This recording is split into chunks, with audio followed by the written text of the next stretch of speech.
How can you hate me when you don't even know me? I began seeking out members and leaders of the Ku Klux Klan. I'm not saying ship them back to Africa, although that wouldn't be a bad idea. Ku Klux Klan, an unashamedly extreme right-wing sect with one fanatical aim, white supremacy. The secretary set up an interview with Roger Kelly, but didn't tell him Davis was black. He comes in, a handgun in his holster. This is an ambush. My mind is racing 100 miles an hour. My eyes locked with Roger Kelly's eyes. I fear for my life. This guy, his name was Roger Kelly, and I'd managed to get his address and phone number from someone on the condition that I not tell Mr. Kelly where I'd gotten it. He said, Daryl, do not go to Roger Kelly's house. Roger Kelly will kill you. I gave my secretary the phone number for him. I wanted her to call him as opposed to me. I figured, well, he might pick up in my voice that I'm black. I said, I'm not talking to you, click. So she called him, and he agreed to do the interview. Well, we set it up for this motel room. Mary and I got there super early. I gave Mary some money to get some soda pop out of the machine, put it in the ice bucket, get it cold. I wanted to be hospitable. I wanted to be able to offer Mr. Kelly, when he arrived, a cold beverage. I had no idea what this man was going to do when he saw me. Was he going to freak out? Was he going to attack me? Right on time, 5:15. Mary hops up, runs around the corner, opens the door. I'm seated back here where you could not see me from the hallway. In walks what is known as the Grand Nighthawk, means bodyguard, security. He's wearing military camouflage fatigues, got the Ku Klux Klan insignia right here, and right here he has a semi-automatic handgun in his holster. He comes in, Mr. Kelly is walking directly behind him, and the Nighthawk turns the corner and sees me and just freezes. And they're like looking all around the room. I knew what was up. You know, they're thinking they must have knocked on the wrong door, or this is an ambush. And I stood up and I went like this to show I had nothing in my hands. And I walked forward. And I said, hi, Mr. Kelly. I put my hand out. I said, I'm Daryl Davis. Mr. Kelly says to me, Mr. Davis, do you have any form of identification? I said, sure. So we got into this, into my interview with Mr. Kelly. And, you know, he would answer questions or say, you know, I'd rather not talk about that or whatever. A little over an hour into this interview, there was kind of a strange noise. I'm like, and we all jumped. And I knew that Mr. Kelly had made that noise. But I didn't know what the noise was. I never heard a noise like that, so I couldn't explain it. Automatically, I assumed it to be a threatening noise, an ominous noise. Almost instantly, I popped up out of my chair. I slammed my hands on the table. My mind is racing 100 miles an hour. I'm hearing the voice that told me, Daryl, do not fool with Roger Kelly. He will kill you. And I'm thinking, what did I just say? What did I just do to cause Mr. Kelly to go off and make some kind of weird noise? I was not armed. My secretary was not armed. The only person that I knew for sure who was armed was the Nighthawk. I feared for my life.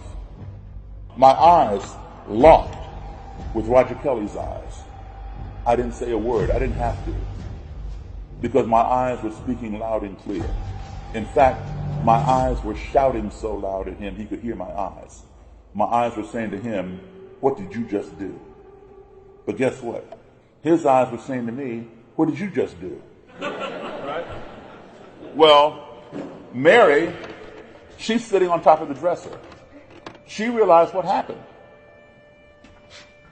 The ice in the bucket next to her melted and the cans of soda fell down the ice. That's what made the noise. And then it made it again, and we all began laughing. We all began laughing at how ignorant we all were. I'll say this was a teaching moment. The lesson taught is ignorance breeds fear. We fear those things we don't understand. If you do not keep that fear in check, that fear in turn will breed hatred. If you do not keep that hatred in check, that hatred in turn will breed destruction. We want to destroy those things that we hate. At the end, I thanked him very much for his time. I shook his hand. He wished me luck. He even gave me his Klan card. He said, keep in touch. He and the Nighthawk left. On my way back down the highway to my house, I said to Mary, I said, you know, I rather like Roger Kelly. She like just jumped almost in the car, hit her head on the ceiling. She said, well, he doesn't like you. I said, yeah, I know. Now understand something. I did not respect what Mr. Kelly had to say. However, I am going to keep in contact with him. I would call him when I had to play a gig up in Frederick, Maryland, or that county. Say, hey man, I'm playing, wherever. Come on out. He'd come. He'd bring the Nighthawk, and he'd come down to my house, and the Nighthawk would sit on my couch next to him. Sometimes the Nighthawk would get bored and pull out his gun and just like twirl it on his finger while Mr. Kelly and I are talking. Now, here's a man who did not like me, who felt that he was superior to me, but yet he would sit at my dining room table and eat with me. Or we would go out and have lunch or dinner. So this went on for a couple of years. By the end of a couple of years, he was coming down to my house by himself, no Nighthawk. He trusted me that much. He began inviting me to his house. I'd go to his house, I would see his Klan den, where he would have his Klan meetings, things like that. I picked some more notes from my book. Then he began inviting me to Klan rallies. The strange relationship of a KKK wizard and his black buddy. They talked and talked some more. Davis learning about the Klan, Kelly learning about Davis. We get to know one another and we do different things, It hasn't changed my views about the Klan, because my views on the Klan's been pretty much cemented in my mind for years. Mr. Kelly and I would continue our conversations, even after my book came out. Over time, that cement that he talked about, that held his ideas together in his mind, began to get cracks in it. He began questioning some of his thinking based upon the conversations that he had with me. And then over more time, that cement crumbled and fell apart. And then a few years back, guess what? Roger Kelly quit the Ku Klux Klan. I got more respect for that black man than I do you white men. Sometimes we don't agree with everything, but at least he respects me to sit down and listen to me. And I respect him to sit down and listen to him. Do you think that you had something to do with Roger Kelly leaving the Klan? Oh, I know I did. It was an exchange of information that made him rethink his ideology.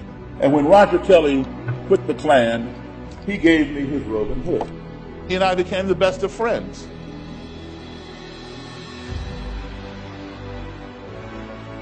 All of this came through conversation, through talking.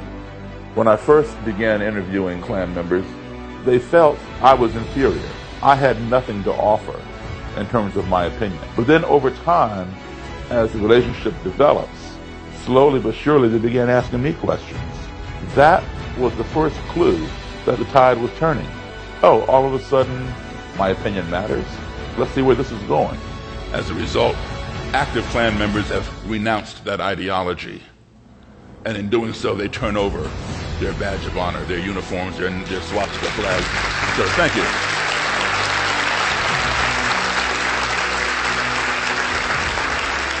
All right, my friend. Somebody violated their oath. So what do you think about your parents belonging to these organizations? I think it's fine. So now both daughters are in the Klan. And their father, he got sentenced to 10 years in a federal prison. So I thought, you know what? I'm going to call Tina, the mother. She hit the roof. Wanted to know, how did I get her phone number? What did I want? Blah, blah, blah. I said, Tina, shut up and listen to me for a second. I drove them out to their father was in prison, so they could visit him. And nobody in the Klan had ever done that for them before. And so they had a turnaround. Well, my little girl came a long way.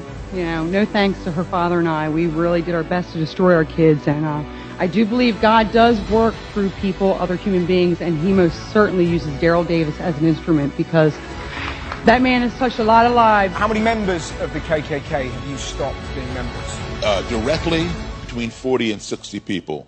Indirectly, over 200. People tend to feel comfortable around things with which they're familiar. And sometimes they may become xenophobic or develop a fear of things that are different. That fear can be overcome. If they go beyond that fear and develop a hatred, that's harder to overcome. We're not so naive as to think that everybody is going to change. No. There will be people who will go to their graves being hateful, violent, and racist. But if somebody is willing to sit down and talk with you, there's an opportunity to plant a seed.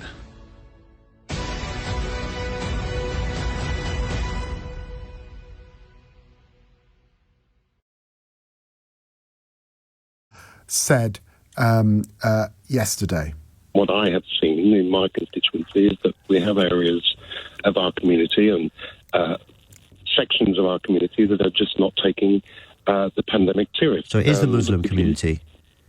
Of course. And if you look at the areas where we've seen rises and cases, the vast majority, not by any stretch of imagination, all areas, but it is the BME communities that are not taking this seriously enough.